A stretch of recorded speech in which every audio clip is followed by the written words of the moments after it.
그죠? 정글이 뭐죠? 정글이 어딘지 산이라고 있는 모르겠는데 제가 정확히 모르겠는데 저 산 어딘가에 제 집이 있었습니다. 아, 네. 조문이죠, 산에. 결국은 그 얘기를 했습니다. 지도가 보이는데 제일 위에 보면은 빨간색인지 파란색인지 좀 동그라미 우리나라가 표시가 되어 있고 지구 중간쯤에 좀 동그라미가 하나 있는데 거기가 파푸아뉴기니입니다. 그다음 중심이 예전에 여기 오시기 전에 호주에 계셨는데 그 호주 위에 있고 인도네시아라는 나라 옆에 위치입니다. 보면은 노란색 부분이 보이는데요, 녹색과 노란색 부분에 보면 또 동그라미 하나 있습니다. 그렇죠? 영어로 써있는데 어려운 단어입니다. 이건 마당입니다. 마당, 앞마당, 뒷마당, 윗마당 같이 지역 이름이 마당입니다. 충청남도같이 도당이 있는데 마당이고 저는 이곳 마당 대교구에서 시골 성당에서 본당식으로 삽목을 했습니다. 보면 나무에 불을 지펴서 밥을 해먹고 빗물을 받아서 이렇게 빨래도 하고 샤워도 하고 밥도 해먹고 이렇게 아마 제 생각에 70대 이상의 어르신들 옛날 우리나라 비슷한 삶 사지 않으셨나 잘 모르겠지만 나무에 지금까지 인덕션 쓰지 않으셨을 테고 나무에 불 지펴서 밥을 해서 잡수시지 않았나 싶은데 그런 비스무리한 환경에서 이렇게 지냈습니다. 지금으로부터 9년 전 제가 정글에 있는 산속에 있는 한 성당에 머물렀을 때 매주 수요일 공동체를 다녔습니다. 당시 한 분의 할머니와 두 분의 할아버지가 저에게 공동체 방문을 부탁하셨습니다. 그런데 문제는 어르신들이 사실 집이 아까 그 사진을 보면 추측하겠지만 차로 갈 수 없고 다 걸어서 이렇게 가야 하는 곳이기 때문에 매주 수요일 아침 8시 사제관에서 출발 후에 세 분의 어르신의 가정을 방문해서 한 14시간 후에 집에 오후 5시에 집에 돌아올 수 있었습니다. 당시 할머니와 할아버지의 그 댁이 차로 갈 수 없는 정글 깊은 곳에 있어서 사진에서 보듯이 모자를 쓰고 나무 지팡이 하나 들고 저렇게 길을 나서기 시작합니다. 사정에서 출발한 지 한 서너 시간이 지났을 때 이렇게 길을 걸어갑니다. 사정에서 출발한 지 한 서너 시간이 됐을 때 지금 사진에서 보이는 한 다 쓰러져가는 허름한 초가집에 도착을 했습니다. 문 밖에서 집 안에 계시는 할머니한테 인사를 드리고 이제 집 안으로 들어갔습니다. 집 안입니다. 먼저 할머니에게 고해성사를 들은 후에 할머니에게 성체를 명예드렸습니다. 그리고 저는 다음 할아버지 댁에 가기 위해서 자리에서 일어났습니다. 왜냐하면 아까 말씀드렸듯이 이 할머니 댁에서 그 다음 할아버지 댁으로 가는데 더 정글 속으로 한 서너 시간을 걸어가야 했기 때문에 사실 마음이 급해서 이렇게 할머니와 함께 얘기할 그런 마음의 여유가 없어서 좀 일어나서 빨리 서둘러 할아버지 댁에 가려고 했습니다. 그런데 제가 자리에서 일어나는 순간 할머니가 제 손을 이렇게 잡더니 500원짜리만 동전 하나를 제 손에 이렇게 쥐어주셨습니다. 그리고 저랑 잠시 이야기를 하시면서 좀 이렇게 앉아달라고 부탁하셨습니다. 사실 마음이 여유가 없었는데 어르신이 그렇게 말씀하시니까 또 거절하기도 죄송해서 분위기를 척하고 자리에 앉았습니다. 제가 자리에 앉아 할머니가 꼭 두 손을 잡더니 신부님 우리 집에 와주셔서 정말 고맙습니다 라고 저에게 감사의 말씀을 해주셨습니다. 그리고 이 할머니께서 좀 긴 시간 동안 이런저런 당신의 삶에 대한 이야기를 저에게 해주셨는데 이야기는 대략이었습니다. 그 당시 기준으로 35년, 40년 전, 지금 기준으로 45년에서 50년 전 이야기입니다.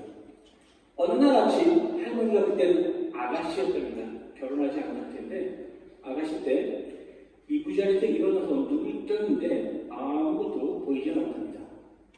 그래서 이제 눈을 닦아보고 눈을 뜨기 위해서 이런저런 행동을 해보았지만 결국 눈은 떠지지 않았고 하룻밤 사이에 두 눈이 멀게 된 것을 알게 됐답니다. 하룻밤 사이에 명사가 된 거예요. 그러니까 처음에 당신이 하룻밤 사이에 두 눈을 잃게 된 것을 이제 받아들일 수 없고 하느님을 원망하고 하느님을 욕하고 이제 자기의 그런 신앙에 대한 이야기를 하셨습니다.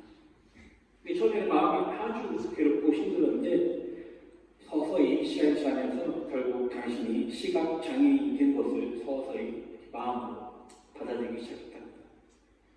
그러면서 이제 내가 앞을 볼 수 없어서 성당에 목할이 아마 신부님이 우리 집에 성체를 모시고 집에 오면은 그때 헌금을 드려야 되겠다면서 준비했던 통전을 저에게 주신 것이었습니다. 하지만 어떤 이유에서인지 제가 정확히 모르겠지만 할머니가 그토록 기다리던 신부님은 약 40년 동안 오시지 않았습니다. 그리고 시간이 흘러서 할머니는 이제 죽을 날이 다 가까워졌는데 나는 고해 성사를 갈 수 없으니 천국에 갈 수 없다라는 그런 비참한 마음으로 마지막 삶을 마무리를 준비하고 계셨다고 저에게 말씀하셨습니다. 그런 중에 갑자기 제가 뿅 하고 나타나서 성체를 띠고 고해 성사를 들어서 할머니가 결국 편안하게 천국에 가셨습니다. 아무튼 할머니의 그런 진심 어린 말씀에 마음이 뭉클해져서 저는 그 감사한 마음으로 헌금을 받았습니다.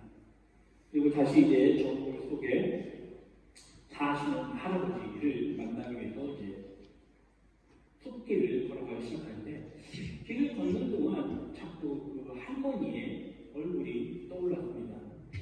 그리고 할머니의 얼굴이 떠오르면서 할머니의 그 깊은 믿음과 정말 오롯이 예수님을 사랑하는 그 마음을 생각하니까 사실 너무나 부끄러워졌습니다. 왜냐하면 당시 고해 성사를 하시던 그 할머니의 영이 고해를 듣던 사진에는 저의 영보다 더 맑고 더 순수하다는 느낌이 들었기 때문입니다. 특별히 울음을 멈추지 않으시고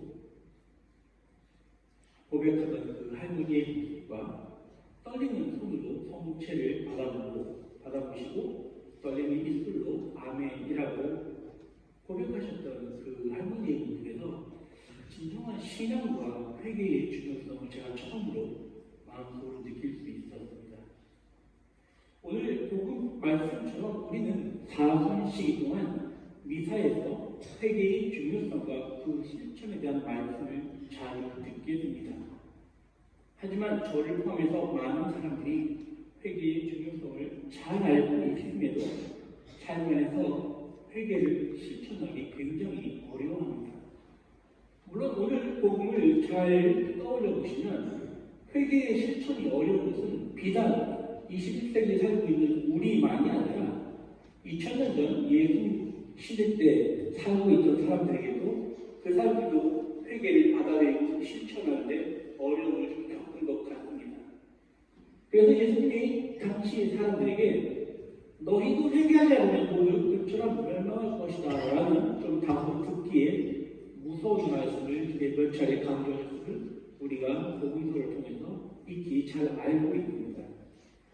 중요한 것은 예수님께서 이 말씀을 2000년 전 당신 주변의 사람들에게만 하신 것이 아니라 지금 오늘 살고 있는 우리 태안원당 교우들에게도 똑같이 말씀하고 계시다는 사실입니다.